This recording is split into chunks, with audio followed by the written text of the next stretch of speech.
선생님, 저 요즘 너무 외로워요. 나이 들수록 사람들이 하나둘 떠나가는 것 같아서. 그래서 더 매달리고 있진 않으신가요? 그게 바로 가장 큰 실수입니다. 네? 어떤 의미죠? 78세 박순자 할머니는 10년 전 모든 인간관계를 정리하고 지금은 혼자서도 행복하게 살고 계세요. 그 비결이 뭔지 아세요? 안녕하세요, 여러분. 오늘도 함께 해 주셔서 감사합니다. 지금 바로 화면의 오른쪽 아래에 있는 구독과 좋아요를 눌러주시면 고맙겠습니다. 그럼 함께 인생을 바꿀 소중한 지혜를 알아볼까요? 저는 오늘 여러분께 인생의 황혼기에 접어들어서도 진정한 행복을 찾은 한 할머니의 이야기를 들려드리려 합니다. 이 이야기를 통해 여러분은 나이가 들어서도 외롭지 않고 삶의 주도권을 잃지 않으며 매일 아침 기대감으로 눈을 뜨는 방법을 배우게 될 것입니다. 이 영상을 끝까지 시청하시면 여러분은 인간관계에 대한 집착에서 벗어나는 방법, 나이 들수록 더 행복해지는 마음가짐의 비밀, 그리고 후회 없는 노후를 위한 구체적인 실천법을 얻게 됩니다. 이 내용들은 단순한 조언이 아닌 실제로 여러분의 인생을 완전히 바꿀 수 있는 실질적인 지혜입니다. 제가 만난 박순자 할머니는 올해 78세로 10년 전 남편과 사별하고 혼자 살고 계십니다. 자녀들은 모두 외국에 살고 멀리 있어 1년에 한두 번 만나는 게 전부인데도 할머니는 늘 밝은 미소를 짓고 계시더라고요. 할머니께서는 제게 이렇게 말씀하셨어요. 나는 혼자서도 잘 살아. 오히려 더 자유롭고 행복해. 처음 이 말을 들었을 때 저는 그저 공허한 위로라고 생각했습니다. 하지만 할머니와 더 많은 시간을 보내면서 그 말씀에 깊은 진심이 담겨 있다는 것을 알게 되었어요. 박 할머니는 젊은 시절부터 많은 인간관계를 맺고 살았다고 해요. 남편의 사업관계로 만난 사람들, 자녀들의 학교에서 만난 학부모들, 동네에서 만난 이웃들. 그러나 나이가 들면서 많은 관계가 자연스럽게 정리되었고 할머니는 그 과정에서 중요한 깨달음을 얻었다고 합니다. 할머니께서 제게 이런 말씀을 하셨어요. 나이 들어서 깨달은 가장 큰 실수는 내 삶의 주인공이 내가 아니었다는 거야. 다른 사람들의 평가와 시선에 너무 신경 쓰며 살았지.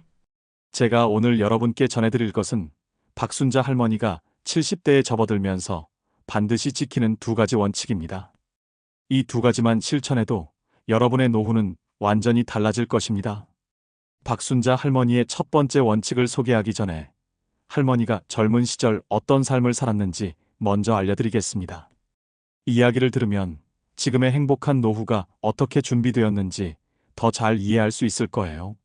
박순자 할머니는 1947년 전쟁의 상처가 채 아물지 않은 시기에 태어났습니다. 어린 시절부터 가난과 싸우며 자랐고 고등학교를 졸업한 후에는 작은 회사에 취직해 일하기 시작했대요. 할머니께서는 그 시절을 이렇게 회상하셨어요. 그 시절에는 선택권이 많지 않았어. 그저 열심히 일하고 좋은 사람 만나 결혼하고 아이 낳고 그게 전부였지. 23살에 남편을 만나 결혼한 할머니는 이후 30년 동안 가정주부로 살았습니다. 두 아이를 키우고 남편의 사업을 내조하며 보낸 시간. 할머니는 그 시간이 행복했지만 동시에 자신만의 삶을 살지 못했다는 아쉬움도 있다고 털어놓으셨어요. 모든 걸 가족을 위해 희생했어. 그게 당연하다고 생각했으니까. 하지만 지금 돌이켜보면 나 자신을 위한 시간도 필요했다는 걸 알겠어. 할머니의 인생이 완전히 바뀐 건 남편이 돌아가신 후였어요. 68세에 홀로 남겨진 할머니는 처음에는 큰 공허함을 느꼈다고 해요. 40년 넘게 함께한 사람이 갑자기 사라진다는 건 상상하기 어려운 충격이었을 테니까요. 처음 6개월은 정말 힘들었어. 매일 울기만 했지. 아침에 눈을 뜨면 옆자리가 비어 있고 밥을 차려도 함께 먹을 사람이 없고 그 공허함이 너무 크더라고. 하지만 할머니는 그 시간을 이겨내셨어요. 어떻게 그 힘든 시간을 견뎌내셨는지 물었더니 할머니께서는 놀라운 대답을 해주셨습니다. 사람들은 나한테 취미를 가지라고 친구들을 많이 만나라고 조언했어. 하지만 내가 진짜 필요했던 건 그런 게 아니었어. 나는 나 자신을 찾아야 했어. 바로 이 지점에서 할머니의 첫 번째 원칙이 등장합니다. 첫 번째 원칙은 바로 나는 더 이상 남에게 인정받기 위해 살지 않는다입니다. 할머니는 평생 다른 사람들의 기대에 부응하며 살았다고 해요. 좋은 딸이 되기 위해, 좋은 아내가 되기 위해, 좋은 어머니가 되기 위해 항상 다른 사람의 기준에 맞추려 노력했던 거죠. 나이 들면서 깨달은 건 결국 내 인생은 나만의 것이라는 거야. 다른 사람들이 원하는 대로 살면 결국 후회만 남더라고. 그래서 이제는 내가 진정으로 원하는 것만 해. 할머니께서는 자녀들이 걱정할까봐 같이 살자는 제안도 모두 거절하셨대요. 대신 혼자서도 충분히 행복할 수 있는 방법을 찾아가셨습니다. 딸이 미국에서 같이 살자고 했어. 아들도 캐나다로 오라고 했고. 하지만 난 거절했어. 내가 원하는 건 그게 아니었으니까. 할머니께서는 자신만의 공간에서 자신만의 시간표에 따라 사는 것이 얼마나 행복한지 알게 되셨다고 합니다. 아침에 원하는 시간에 일어나 좋아하는 차를 마시며 창밖을 바라보는 시간. 이런 소소한 행복이 진정한 행복이라는 걸 깨달으셨대요. 젊었을 때는 늘 시간에 쫓기며 살았어. 아이들 학교 보내야 하고 남편 출근 준비해야 하고 항상 누군가를 위한 시간이었지. 하지만 지금은 달라. 모든 시간이 온전히 나를 위한 시간이야. 물론 혼자 생활하는 것은 고독한 일이죠. 하지만 할머니께서는 이렇게 말씀하셨어요. 시간을 보내는 것 말고는 선택지가 없어. 게다가 고독이 가져오는 외로움보다 혼자서 어떻게 살아가지라는 고민이 훨씬 심할 것이다. 그러니 고독감에 빠져 있을 여유가 없지 않을까? 반면 직장이나 가정에서는 어떤가? 적어도 사람이 있으니 외롭지는 않아. 그런데도 마음이 고독감에 침식될 가능성은 다분해. 할머니께서는 깊은 통찰력으로 이렇게 덧붙이셨어요. 사람은 혼자 있을 때 고독을 느끼는 게 아니라 주변에 사람이 많더라도 나는 혼자라는 생각이 들 때 외로움을 느껴. 집단 속에 있으면 아무래도 전체의 틀에서 벗어나고 싶지 않다는 마음이 작용해. 즉, 타인과의 관계 때문에 고독감이 생기는 거야. 할머니의 첫 번째 원칙을 실천하기 위해 할머니는 이런 질문을 항상 자신에게 던진다고 해요. 이 일을 하는 게 정말 나를 위한 걸까? 아니면 다른 사람의 기대 때문일까? 이 질문은 간단하지만 강력해요. 우리가 하는 많은 일들이 실은 타인의 시선이나 평가 때문이라는 사실을 깨닫게 해주거든요. 할머니께서는 이런 예시도 들려주셨어요. 한 번은 동네 모임에서 봉사활동을 같이 하자는 제안을 받았대요. 예전 같았으면 바로 수락했을 일이지만 이제는 달랐습니다. 그 봉사활동이 내 건강과 체력에 부담이 될 것 같았어. 하지만 거절하면 이기적인 사람으로 보일까봐 걱정됐지. 그때 내가 던진 질문이 이건 정말 내가 원하는 일인가? 였어. 그리고 아니라는 결론을 내렸어. 그래서 정중히 거절했지. 놀라운 건 거절했을 때 예상했던 비난이나 소외감이 오지 않았다는 거예요. 오히려 할머니의 솔직함에 다른 사람들도 이해해 주었다고 합니다. 사람들은 생각보다 훨씬 이해심이 많아. 내가 나를 위해 결정한다는 걸 존중해 주더라고. 그리고 무엇보다 나 자신이 내 결정을 존중하게 됐어. 그게 가장 큰 변화야. 할머니의 첫 번째 원칙을 실천하면서 생긴 변화는 정말 놀라웠어요. 할머니께서는 수십 년 동안 무의식적으로 자신을 억압해왔다는 사실을 깨달았고 그것에서 벗어나자 내면의 평화를 찾게 되셨대요. 남의 시선에 신경 쓰지 않게 되니까 정말 자유로워졌어. 내가 좋아하는 옷을 입고 내가 듣고 싶은 음악을 듣고 내가 가고 싶은 곳에 가. 이런 자유가 나이 들어서야 찾아왔다는 게 아이러니하지만 이제라도 찾게 되어 다행이라고 생각해. 할머니께서는 특히 옷차림에 대한 자유로움을 많이 이야기하셨어요. 젊었을 때는 항상 남들의 시선을 의식해서 정숙하고 단정한 옷만 입었다면 이제는 화려한 색상의 옷도 입고 가끔은 젊은 사람들이 입는 스타일도 시도해 본다고 해요. 지난번엔 손녀가 준 형광색 운동화를 신고 공원을 산책했어. 몇몇 또래 할머니들이 수군거리는 것 같았지만 전혀 신경 쓰지 않았어. 그 신발이 편하고 내가 좋으니까 됐지. 젊었을 때는 상상도 못했을 일이야. 이렇게 자신의 취향과 선택을 존중하게 되면서 할머니는 진정한 자신을 발견하게 되었다고 해요. 그리고 그것은 인간관계에도 큰 영향을 미쳤습니다. 예전에는 모든 사람들과 잘 지내려고 노력했어. 갈등을 피하기 위해 내 생각이나 감정을 숨기고 항상 웃는 얼굴로 대했지. 하지만 지금은 그렇지 않아. 진짜 내 모습을 보여주고 그래도 나를 받아들이는 사람들만 내 곁에 남게 됐어. 이렇게 해서 할머니 주변에는 자연스럽게 진정한 친구들만 남게 되었다고 합니다. 수는 적지만 그 관계의 질은 훨씬 깊어졌죠. 이제 내 주변에는 5명의 진짜 친구들이 있어. 예전처럼 수십 명의 지인은 없지만 이 5명과의 관계가 그 어느 때보다 깊고 의미 있어.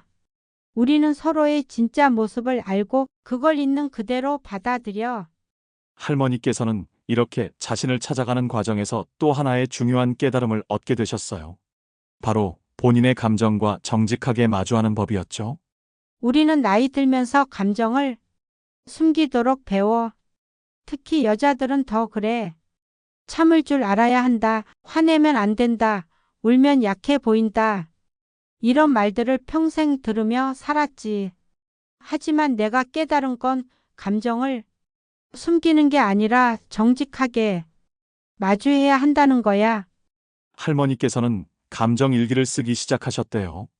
매일 밤 그날 느낀 감정들을 솔직하게 적어내려가는 시간을 가지셨습니다. 처음에는 어색했지만 점점 자신의 감정 패턴을 이해하게 되었고 그것을 통해 자신을 더 깊이 알게 되었다고 해요. 내가 화를 잘 못 내는 성격이라고 생각했는데 사실은 화를 참고만 있었던 거야. 일기를 쓰면서 내 안에 얼마나 많은 분노가 쌓여 있는지 알게 됐어.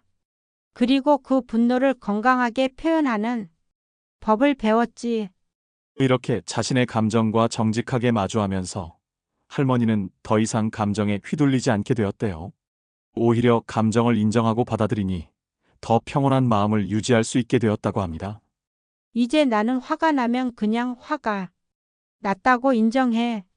나 지금 화가 났어라고 말하고 그 감정을 느껴. 그러면 오히려 더 빨리 그 감정이 지나가더라고. 감정을 억누르면 나중에 더 큰 문제가 돼. 첫 번째 원칙을 실천하면서 할머니는 자신의 삶에 큰 변화를 가져왔어요. 하지만 그것만으로는 부족했습니다. 혼자 사는 시간이 길어지면서 할머니는 두 번째 원칙의 필요성을 느끼게 되셨대요. 두 번째 원칙은 바로 매일 새로운 것을 배우고 성장한다입니다. 사람들은 나이 들면 더 이상 배울 필요가 없다고 생각해. 은퇴하고 편하게 쉬면 된다고. 하지만 그건 정말 큰 실수야. 사람은 배움을 멈추는 순간부터 늙기 시작해. 제가 할머니께 무엇으로 고독감을 해소할 수 있을까요? 라고 여쭤봤더니 할머니는 가장 먼저 책을 꼽으셨어요. 책은 저자가 홀로 상당한 시간을 들여 엮어낸 글의 결과물이야. 물론 한 권의 책이 만들어지기까지는 편집자와 인쇄소 직원 등 많은 사람의 도움이 필요하지. 하지만 저서라는 시간은 저자 혼자만이 것이야. 저자가 혼자만의 시간을 소중히 여기며 알찬 작품으로 열매를 맺으면 이 작품을 읽는 사람은 그 열매에 숙성된 맛을 즐기며 혼자만의 시간을 보내게 돼. 이러한 연쇄 작용 속에서 책을 읽는 사람은 고독감을 느끼지 않아. 마음은 늘 저자와 함께하기 때문이지. 즉, 혼자 있는 시간이 외롭더라도 책을 읽는다면 그 시간을 의미 있게 채울 수 있어. 할머니께서는 70세가 넘은 나이에 스마트폰 사용법을 배우기 시작하셨어요. 처음에는 정말 어려웠대요. 손가락이 잘 움직이지 않아서 터치하기도 힘들었고, 작은 글씨는 잘 보이지도 않았습니다. 하지만 포기하지 않고 매일 조금씩 연습했어요. 처음에는 전화 걸고 받는 것만 겨우 할 수 있었어. 하지만 지금은 유튜브도 보고 카카오톡도 하고 인터넷 검색도 자유롭게 해. 심지어 요즘은 인스타그램도 시작했어. 할머니의 인스타그램 계정에는 지금 600명이 넘는 팔로워가 있다고 해요. 할머니께서 찍은 일상 사진과 요리 사진을 올리는데 특히 젊은 세대들이 많이 팔로우한다고 합니다. 젊은 친구들이 내 콘텐츠를 보고 할머니처럼 나이 들고 싶다고 댓글을 달아줘. 그게 얼마나 기쁜지 몰라. 스마트폰 외에도 할머니께서는 매년 새로운 취미를 하나씩 시작하신대요. 작년에는 수채화 그림을, 올해는 가야금을 배우기 시작하셨습니다. 나이가 들면 손이 굳고 머리가 둔해진다고 생각하지만 실은 계속 써야 한다는 걸 깨달았어. 가야금을 처음 시작했을 때는 손가락이 아파서 10분도 연습하기 힘들었어. 하지만 지금은 1시간도 연주할 수 있어. 이렇게 새로운 것을 배우는 과정에서 할머니는 뇌가 더 활발하게 움직이는 것을 느끼셨대요. 기억력도 좋아지고 집중력도 향상되었습니다. 내 또래 친구들은 점점 건망증이 심해진다고 걱정하는데 나는 오히려 기억력이 좋아지는 것 같아. 매일 뭔가를 배우고 도전하니까 뇌가 계속 자극을 받는 거지. 할머니께서는 새로운 것을 배울 때 가장 중요한 것은 실패를 두려워하지 않는 것이라고 말씀하셨어요. 젊었을 때는 실패가 두려웠어. 남들 앞에서 망신당할까봐, 무능하게 보일까봐. 하지만 지금은 달라. 실패해도 괜찮아. 오히려 실패가 더 큰 배움의 기회가 되더라고. 할머니께서는 수채화를 처음 배울 때 정말 형편없는 그림을 그렸다고 해요. 하지만 그걸 부끄러워하지 않고 오히려 그 과정을 즐겼대요. 내 첫 그림을 보면 정말 웃겨. 초등학생도 더 잘 그릴 거야. 하지만 그게 어때? 나는 즐거웠고 계속 연습했더니 지금은 꽤 보기 좋은 그림도 그려. 중요한 건 결과가 아니라 과정이야. 할머니는 이런 배움의 과정이 특히 외로움을 이겨내는데 큰 도움이 되었다고 해요. 새로운 취미는 새로운 사람들과의 만남으로 이어졌고 비슷한 관심사를 가진 사람들과 자연스럽게 교류하게 되었대요. 가야금을 배우러 가니까 거기에 60대부터 80대까지 다양한 연령층의 사람들이 있더라고. 다들 새로운 것을 배우고 싶어서 모인 사람들이야. 그렇게 만난 사람들과 지금은 깊은 우정을 나누고 있어. 할머니의 두 번째 원칙은 단순히 취미 활동을 넘어서 진정한 배움과 성장에 대한 것이었어요. 할머니께서는 특히 젊은 세대에게 배우는 것을 즐기신다고 해요. 나는 특히 20대, 30대 젊은이들의 이야기를 듣는 걸 좋아해. 그들의 시각은 늘 새롭고 신선해. 내가 70년 넘게 살면서 한 번도 생각해보지 못한 관점을 알게 되는 경우가 많아. 할머니께서는 동네 카페에서 열리는 청년 모임에 가끔 참석하신대요. 처음에는 젊은이들이 어색해했지만 이제는 할머니를 귀중한 멤버로 여긴다고 합니다. 처음에는 다들 할머니도 이런 주제에 관심 있으세요? 라는 표정이었어. 하지만 내가 진심으로 그들의 이야기에 귀 기울이고 배우려는 모습을 보이니까 이제는 정말 존중해줘. 세대 차이를 넘어선 교류가 얼마나 값진지 깨달았어. 이런 젊은 세대와의 교류는 할머니에게 새로운 시각을 제공했고 세상을 바라보는 관점도 계속 업데이트되었대요. 많은 노인들이 세상이 너무 빨리 변한다고 불평해. 하지만 나는 이 변화를 따라가는 게 오히려 재미있어. 새로운 기술, 새로운 문화, 새로운 생각들. 이 모든 것이 나를 살아있게 해. 할머니는 제 손을 꼭 잡으며 마지막으로 이런 말씀을 들려주셨어요. 나이 들어 가장 후회하는 건 젊었을 때 더 용감하게 살지 못한 거야. 다른 사람의 시선과 평가를 두려워하며 내 목소리를 내지 못했지.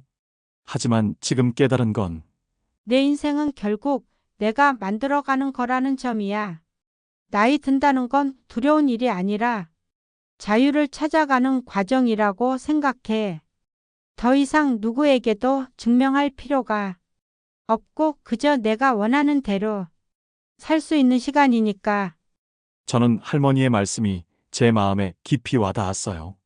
할머니의 두 가지 원칙. 나는 더 이상 남에게 인정받기 위해 살지 않는다와 매일 새로운 것을 배우고 성장한다는 단순하지만 강력한 삶의 지혜입니다. 이 원칙들 덕분에 할머니는 혼자서도 행복한 삶을 살고 계신 거죠. 여러분도 지금 당장 할머니의 원칙을 실천해 보시면 어떨까요? 오늘부터 남의 시선에서 조금 더 자유로워지고 새로운 것 하나를 배워보는 거예요. 그 작은 변화가 여러분의 삶을 완전히 바꿀 수도 있을 거예요. 오늘 영상이 도움이 되셨다면 구독과 좋아요 눌러주세요. 다음 영상에서도 여러분의 삶을 변화시킬 수 있는 소중한 지혜를 나누고 싶어요. 고맙습니다.